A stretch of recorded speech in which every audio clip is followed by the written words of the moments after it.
Chinese വാസ്തുവിദ്യയുടെ മഹത്വങ്ങൾ നിങ്ങൾക്ക് മുന്നിലെത്തിക്കുന്നു ഫെങ് ഷുയി.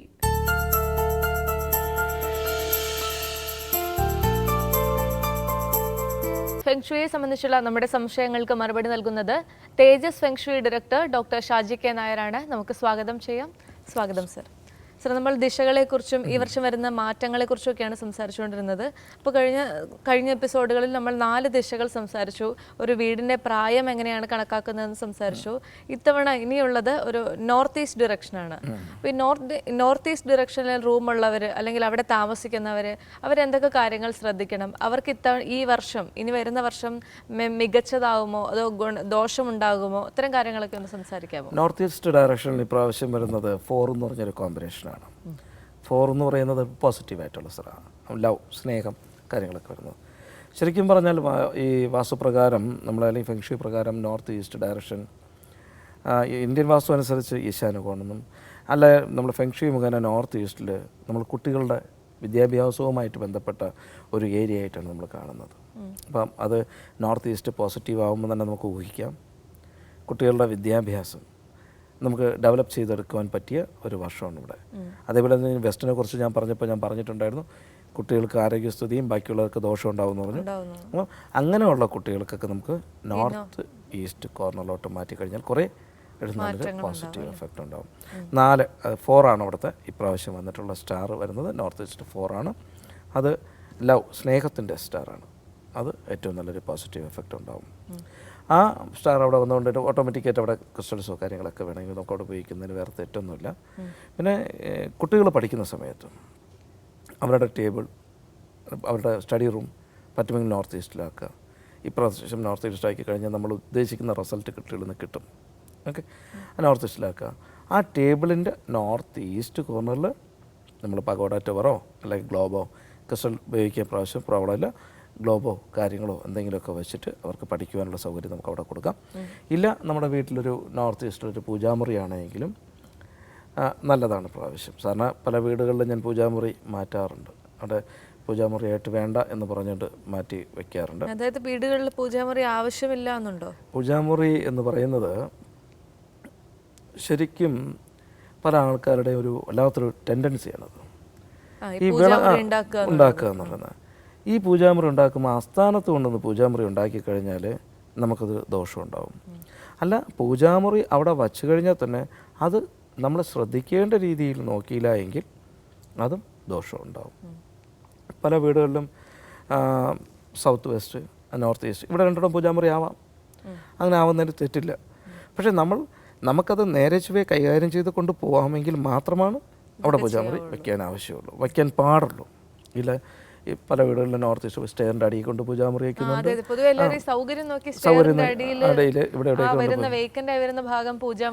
സെറ്റ് ചെയ്യാറുണ്ട്. പല വീടുകളിലും അത് ചെയ്യാറുണ്ട്. അതൊക്കെ ഒരിക്കലും ചെയ്യാൻ പാടില്ലാത്തതാണ്. ശരിക്കും പറഞ്ഞാൽ വീട്ടിൽ വിളക്ക് കത്തിക്കുന്നതിന് പോലും നമുക്കൊരു സയൻറ്റിഫിക് എഫക്റ്റ് ഉണ്ട്. പല വീടുകളിൽ ഞാൻ പോകുന്ന വീടുകളിൽ എല്ലാവരും പറയാറുണ്ട്. ഇപ്പോൾ ഞാൻ ഒത്തിരി വീട് ഞാൻ 10,000-ന് പുറത്ത് വീടുകൾ ഞാൻ ചെയ്തിട്ടുണ്ട്. ക്രിസ്ത്യൻസും മുസ്ലിംസും ഹിന്ദുസും എല്ലാ വീടുകളിലും ഞാൻ ചെയ്യാറുണ്ട്. എല്ലാ വീടുകളിലും ഇപ്പം വിളക്ക് കത്തിക്കുന്നുണ്ട്. ക്രിസ്ത്യൻസിൻ്റെ വീട്ടിൽ മുകളിലൊരു കുരിശുണ്ടാവും, മുസ്ലിംസിൻ്റെ വീട്ടിൽ ആ വിളക്കിൻ്റെ മുകളിലൊരു ചന്ദ്രക്കില ഉണ്ടാവും.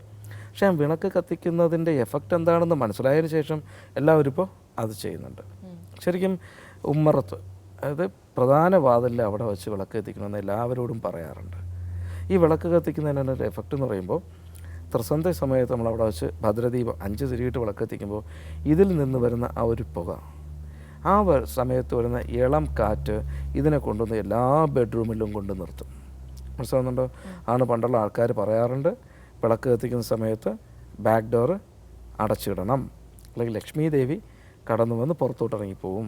ലക്ഷ്മി ദേവി എന്നുള്ളൊരു കൺസെപ്റ്റ് അന്ന് കൊണ്ടുവന്നത് തന്നെ ആരോഗ്യപരമായിട്ടുള്ളൊരു ജീവിതം, അതാണ് മെയിനായിട്ട്. കാരണം നമുക്ക് ഒരു ആക്റ്റീവ്, നമുക്ക് എപ്പോഴും നല്ലൊരു പോസിറ്റീവ് എഫക്റ്റ്, എപ്പോഴും നല്ല എന്താ പറയുക, നല്ല ചുണക്കുട്ടന്മാരെ പോലെ നിൽക്കുന്ന കുറേ ആ ഒരു രീതിയിൽ നിന്ന് നമ്മൾ ഇറങ്ങുന്ന കാര്യങ്ങളെല്ലാം സക്സസ് ആവുമല്ലോ, ആണല്ലോ. അപ്പോൾ ഇതേപോലെ തന്നെ കൃത്യമായിട്ട് വിളക്ക് ഇങ്ങനെ നമ്മൾ കത്തിക്കുമ്പോൾ ഈ പുക എല്ലാ റൂമിലും നിൽക്കുമെന്ന് പറഞ്ഞല്ലോ. ഒരു മനുഷ്യൻ്റെ ജീവിതത്തിൻ്റെ 45% സ്വന്തം വീട്ടിലെ ബെഡ്റൂമാണ്. നമ്മളവിടെ കിടന്നുറങ്ങി രാവിലെ എണീക്കുമ്പോൾ നമുക്കുണ്ടാകുന്ന മൂഡാണ് അന്നത്തെ ദിവസത്തെ കംപ്ലീറ്റ് കൊണ്ടുപോകുന്നത്, അല്ലേ? രാവിലെ എണീക്കുമ്പോൾ നമുക്കൊരു അലസതയും മടിയൊക്കെ ഉണ്ടായാലോ, അന്ന് ചെയ്യുന്നതെല്ലാം പ്രശ്നമാണ്. ഒരു എന്താ പറയുക, ഒരു സന്തോഷം ഉണ്ടാകത്തില്ല, ഭയങ്കര ഒരു മടിയായിരിക്കും അല്ലേ. ഈ ഇരിക്കുന്ന ഈ കൃത്യമായിട്ട് വിളക്ക് കത്തിക്കുന്ന വീട്ടിൽ ഈ പുക വന്ന് നമ്മൾ ആ റൂമിൽ നിൽക്കുമ്പോൾ ഇത് നമ്മൾ ശ്വസിച്ചുകൊണ്ട് കിടക്കുമ്പോൾ നമുക്കുണ്ടാകുന്ന ഗുണം എന്തെന്ന് വെച്ച് കഴിഞ്ഞാൽ അനീമിയ പോലുള്ള അസുഖങ്ങളുടെ പ്രൊട്ടക്ഷൻ. അയണിൻ്റെ കണ്ടൻറ്റ് നമ്മുടെ ശരീരത്തിൽ കൂടുതൽ നമുക്ക് കിട്ടും. അയണിൻ്റെ ഇത് കുറയുമ്പോഴാണ് അനീമിയ ഉണ്ടാകുന്നത് അല്ലയോ. ഈ അനീമിയ പോലുള്ള അസുഖങ്ങളുടെ പ്രൊട്ടക്ഷനാണ് കൃത്യമായിട്ട് വിളക്ക് കത്തിക്കുന്ന വീട്ടിലുണ്ടാകുന്ന അവസ്ഥ. അനീമിയ എന്ന് പറയുമ്പോൾ സകല അസുഖങ്ങളുടെയും തുടക്കക്കാരനാണ് അനീമിയ അല്ലേ. അയണിൻ്റെ കണ്ടൻറ്റ് കുറയുമ്പോഴാണ് നമുക്ക് എന്തിൻ്റെയും ഒരു പ്രോബ്ലം ഉണ്ടാകുന്നത്. അപ്പോൾ കൃത്യമായിട്ട് വീട്ടിൽ വിളക്ക് പണ്ടുള്ള ആചാര്യന്മാർ പറഞ്ഞിട്ടുള്ള എന്തിനാണ്, നിങ്ങളുടെ വീട്ടിൽ വിളക്ക് കത്തിക്കൂ, ഉമ്മറത്ത് വെച്ച് വിളക്ക് കത്തിക്കൂ എന്ന് പറയേണ്ട മെയിൻ കാരണം ഇതാണ്. പിന്നെ അവരുടെ പറയുന്ന ഒരു പോസിറ്റീവ് എഫക്റ്റ് അല്ലെങ്കിൽ ഇങ്ങനെ ഒരു സംഭവം നമ്മളെ വീട്ടിലോട്ട് വരുന്നു എന്ന് പറഞ്ഞാൽ എനിക്കിപ്പോൾ അത് വേണ്ട. ലക്ഷ്മി ദേവി കടന്നു വരുന്നു എന്ന് പറഞ്ഞാൽ ലക്ഷ്മി ദേവിയല്ലേ വേണം, വിടണ്ട, ബാക്ക് ഡോറൊക്കെ ക്ലോസ് ചെയ്ത് നിൽക്കാം.